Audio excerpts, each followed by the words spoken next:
মন করে দেখতে থাকেন। হ্যাঁ, বলছিলাম এইভাবে জাতির উপর তাণ্ডব চালানো হয়েছিল। এক এক করে আমাদের 11 জন শীর্ষ নেতাকে দুনিয়া থেকে বিদায় করা হয়েছে।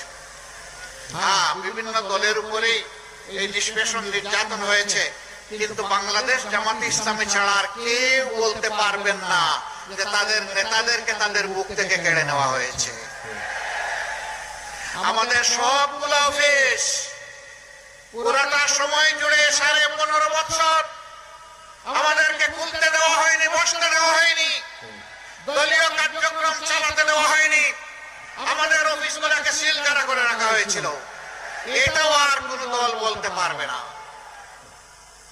আমাদের নেতৃবৃন্দের বাড়িঘরে বুলডোজার চালিয়ে বাড়িঘরকে ভেঙে তছনছ করে দেওয়া হয়েছে।